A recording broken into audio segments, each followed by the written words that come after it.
Hello friends. स्वागत है आपका हमारे यूट्यूब चैनल आर के हिंदी कहानियों में।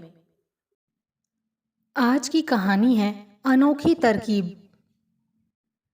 कहते हैं कि जिस घर में बेटी दामाद शादी के बाद भी बैठे हों, उस घर में अपनी लड़की कभी नहीं ब्याहनी चाहिए, क्योंकि वहाँ बेटी के आगे बहू की कोई इज्जत नहीं होती। पर सबीहा के घर वालों ने तो कभी ये सोचा ही नहीं था। उन्होंने तो बस लड़का देखा, उसके चाल चलन को परखा, काम धंधे का पता किया और बेटी को ब्याह दिया। उन्हें तो ये तब पता चला जब सबीहा पहली विदाई के बाद घर आई। माँ के हालचाल पूछने पर सबीहा ने बड़े ही उदासीन अंदाज में बताया, बाकी तो वहाँ सब ठीक ठाक है, पर एक गड़बड़ है कि जरीना आपा शादी के बाद भी वहीं मायके में पड़ी हुई हैं।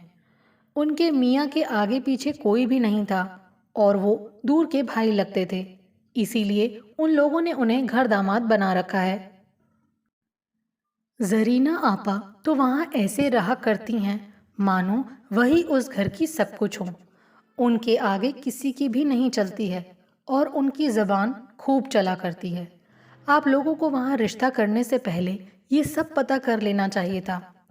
बेटी की बात सुनकर उसकी माँ सन्न रह गई, पर अब वो कर भी क्या सकती थी। इसीलिए बेटी को समझाने लगी, ये तो वाकई हमसे बहुत बड़ी भूल हो गई।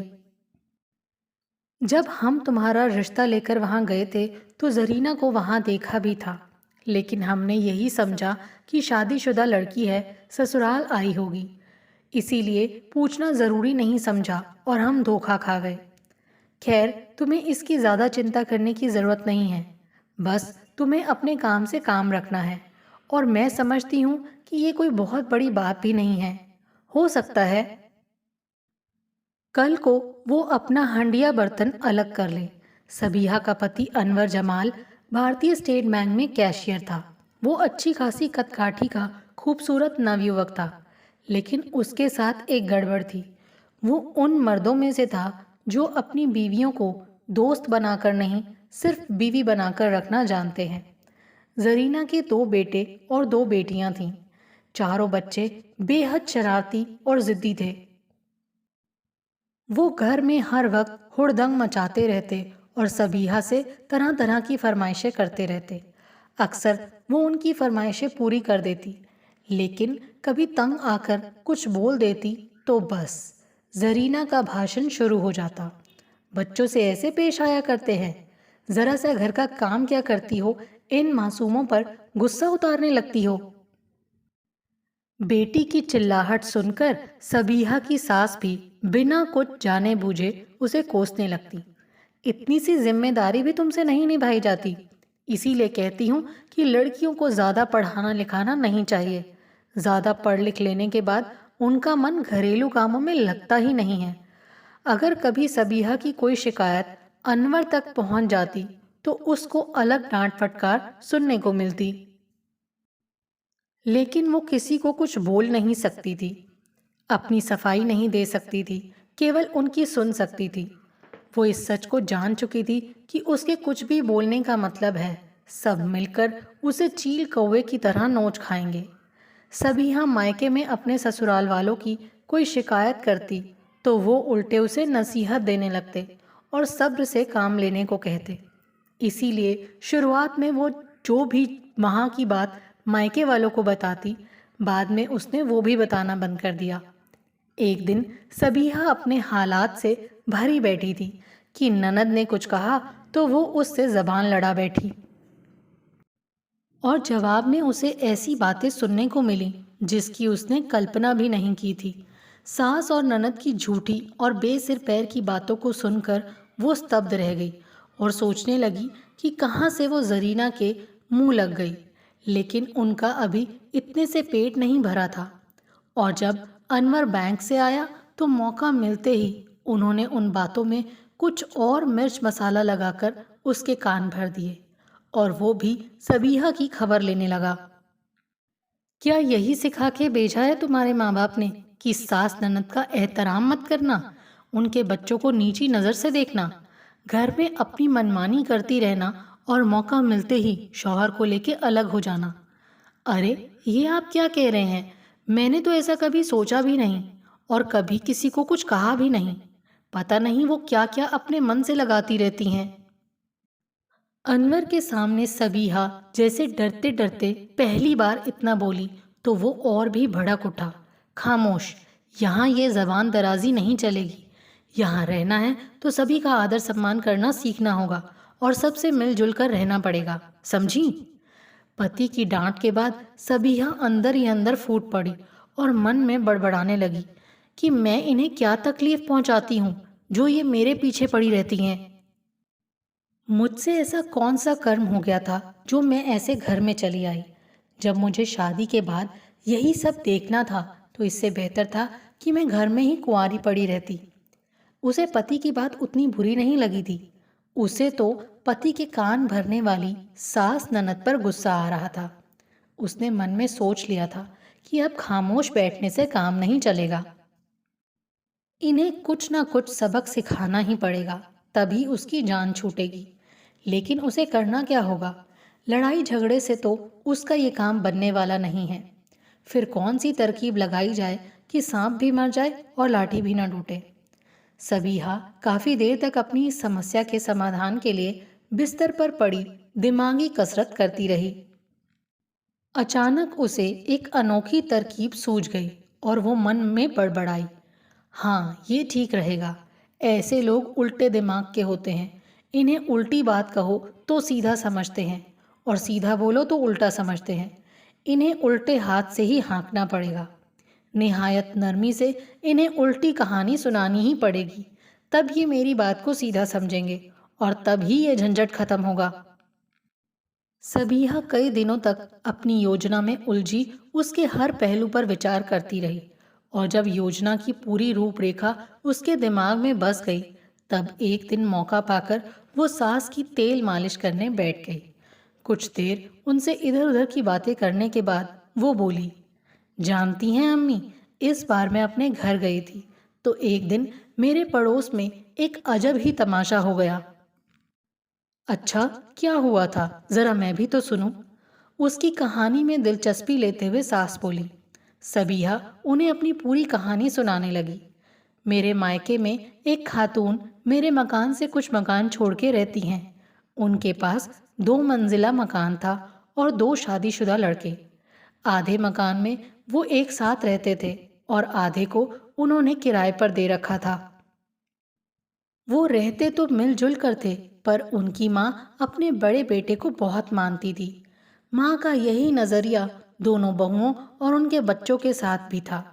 फिर बेटा बहू ने माँ की एक तरफा मोहब्बत का गलत फ़ायदा उठाते हुए मकान का वो एक हिस्सा जो देखने में अच्छा था अपने नाम लिखवा लिया और जो खंडहर जैसा था उस हिस्से को छोटे भाई के लिए छोड़ दिया।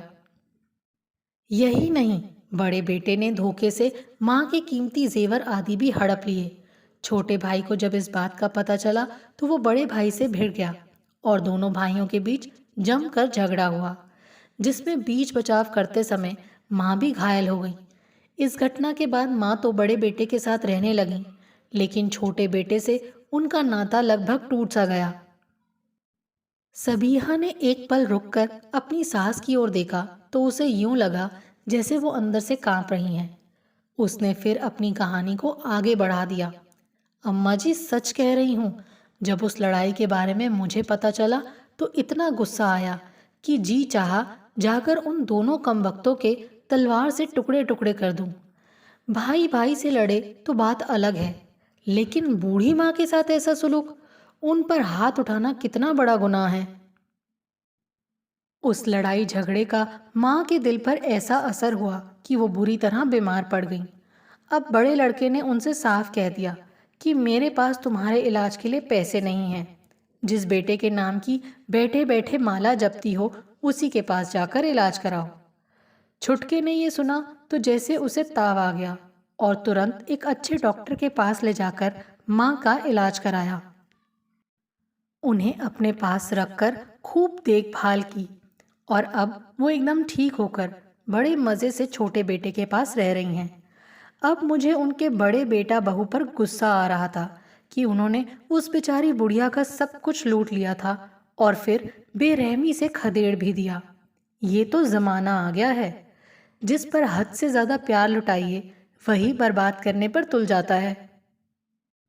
इससे तो अच्छा है कि हम सभी को एक नजर से देखते चलें, चाहे वो बेटा हो या बेटी। क्यों अम्मा जी? हाँ बिल्कुल। इतना कहकर वो किसी गहरी सोच में डूब गई। उन्हें खोया हुआ देखकर सबिहा धीरे से मुस्कुराई और कुछ देर उनकी सेवा करने के बाद धीरे से उठकर चली गई। दरअसल सबिहा की सास उसकी कहानी सुनकर जो खो गई थी, तो उस दौरान वो अपने प्रति एक फिल्म सी देखने लगी थी कि बेटी दामाद पर अंधाधुंध प्यार मोहब्बत धन दौलत सब कुछ लुटा रही हैं, जिसका फायदा उठाते हुए वो उन्हें कंगाल करके निकल गए। उसके बाद उनकी नफरत के मारे हुए बेटा बहू भी उनसे नाता तोड़ लिया और वो भरी दुनिया में एकदम से अकेली और बेसहारा होकर रह गई हैं। शायद इस भयानक ख्याल ने ही उन्हें इतनी जल्दी बदल कर रख दिया था। सबीहा की उल्टी कहानी सचमुच में काम कर गई थी। सबीहा अपनी इस पहली सफलता से खुश थी, लेकिन अभी उसे ननद से भी निपटना था। उसके भी दिमाग को घुमाना था। इसलिए वो अपनी सफलता पर बहुत ज़्यादा खुश ना होकर मन ही मन एक और कहानी बनाने में जुट गई। जब उसकी दूसरी कहानी भी तैयार हो गई, तो एक दिन वो ननद के पास भी धीरे से जा बैठी और उनसे इधर उधर की बातें करते हुए सोचने लगी कि उन्हें किस तरह कहानी सुनाई जाए।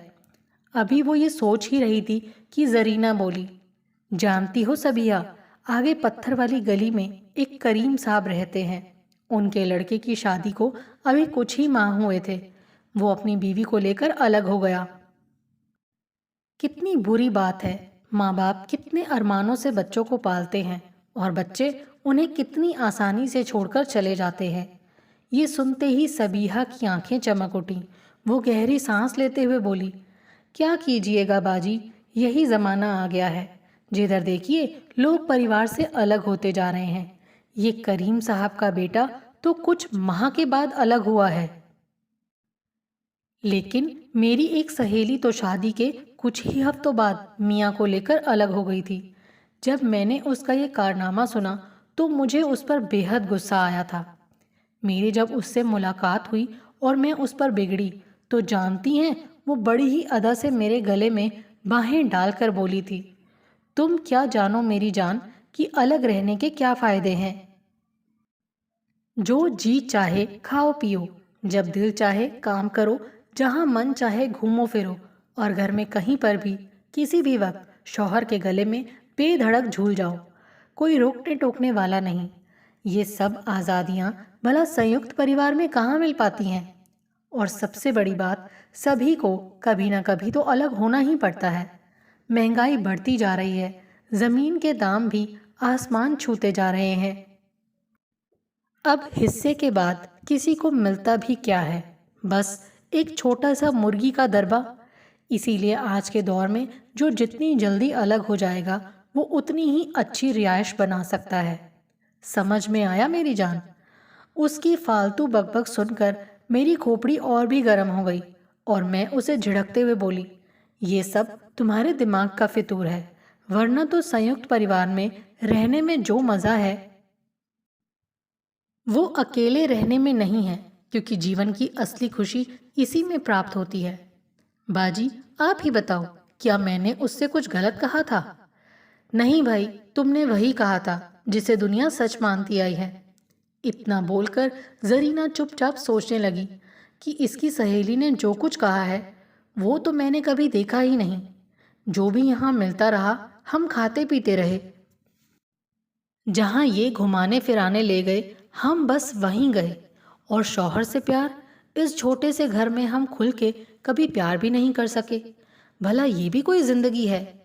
जरीना को गुमसुम देख सबीहा को अपनी ये योजना भी सफल होती हुई नजर आने लगी, लेकिन उसे पता नहीं था कि वो अपनी इस दूसरी योजना में कहाँ तक कामयाब होगी।